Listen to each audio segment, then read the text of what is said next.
प्रधानमंत्री के नेतृत्व में भारत की सरकार ने जितने बदलाव किए हैं, हमने त्वरित गति से उन सारे नियमों को, कानूनों को तुरंत लागू किया है। अनुपयोगी कानूनों को समाप्त किया है। काम के करने की सरलता के लिए 18 अलग अलग पॉलिसियों को बदल करके हमने सरलीकृत रूप से व्यापार व्यवसाय को बढ़ाने की जो रचना बनाई, उसका लाभ मिल रहा है।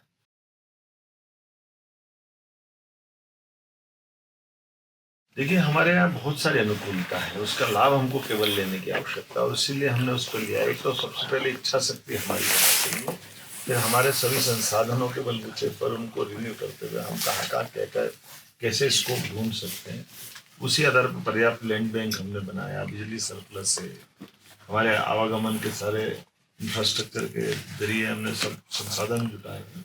और उससे बड़ी बात ये भी है कि जैसे हर सेक्टर की जो नीड है आज के समय की दृष्टि से, उसको टारगेट करके हम चल रहे हैं। हमारे यहाँ मानव जो खास करके स्किल लेबर की बात कहेंगे, वो भी पर्याप्त रूप से, कोई आंदोलन नहीं होते, बहुत सरल लोग हैं, अच्छे लोग हैं। देश के मध्य में तो ट्रांसपोर्टेशन की भी सरलता है।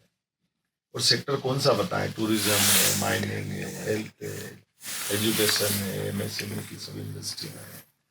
हर क्षेत्र में कॉटन है, जैविक उत्पाद हमारे यहाँ से भी प्रकार के, हर क्षेत्र में आगे बढ़ने की पूरी संभावना है।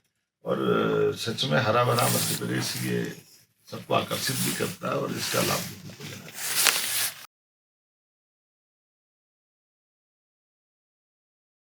23 ने 50 किए, हमने 50 अनुपयोगी कानूनों को समाप्त किया।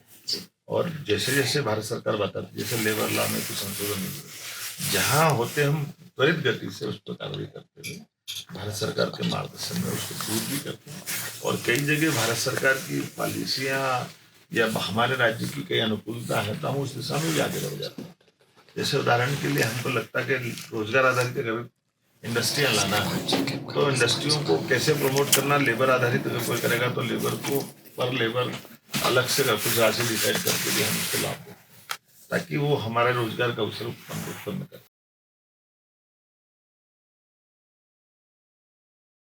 अगले 10 साल का क्या विजन है? मध्य प्रदेश माननीय प्रधानमंत्री के नेतृत्व में सबसे अग्रणी भूमिका निभाना चाहता है और हमने अपना प्लान तैयार कर लिया है। हम उस पर कटिबद्ध हैं। हमारे सारे अधिकारी, सारे मंत्रालय, सारे मंत्री सब मिलकर के अपने अपने क्षेत्र में स्वस्थ प्रतिस्पर्धा के आधार पर राज्य की एकजुटता के साथ आगे बढ़ रहे हैं और हमारे बाकी राज्यों से भी स्वस्थ सामंजस्य, लेकिन प्रतिस्पर्धी भाव केवल आर्थिक ग्रोथ का, लेकिन एक दूसरे की मदद करते हुए राज्य के विकास के साथ अगर आगे बढ़ना है तो नदी जोड़ो अभियान में हम उनके साथ खड़े हैं।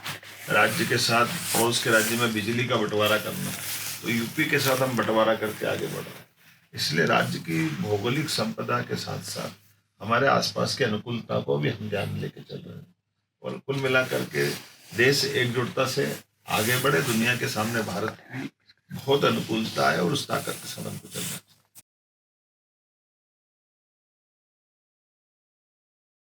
देखिए, जैविक सभी प्रकार से हम ग्रीन एनर्जी पे आगे बढ़ रहे हैं। जैविक कॉटन के उत्पाद पे हम आगे बढ़ रहे हैं। हमारे से धागे से कपड़ा, कपड़े से रेडीमेड गारमेंट्स, कार्बन उत्सर्जन वाले मसले पे हम बहुत आगे जा रहे हैं। फॉरेस्ट बचाने में हम लोग आगे आ रहे हैं। भारत सरकार, सुप्रीम कोर्ट, सभी की, एनजीटी की सारे नियम कानून पालन करते हुए हम अपनी इंडस्ट्री में वो सब देख रहे हैं जिस कारण पे दुनिया चिंता बता रही है सबके लिए। अब आप तो बताइए कि मीथेन गैस के मसले पर भी हमारी गौशालाओं को पुष्ट करते हुए हम उसमें भी संभावना देखें।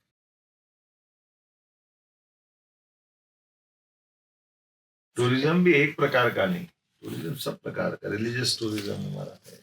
अब तो मेडिकल टूरिज्म पे भी हम आगे बढ़ रहे हैं। Medical tourism, religious tourism, wellness centre, हमारे जंगल बहुत अच्छे हैं, हेरिटेज संपदा बहुत अच्छी है और मैरिज डेस्टिनेशन का भी हमारा आजकल बहुत अच्छा चलन है। सब प्रकार से हम प्रमोट भी कर रहे हैं। अगर आप 100 करोड़ के होटल डालोगे तो 30 करोड़ आपको अनुदान हम देने वाले हैं।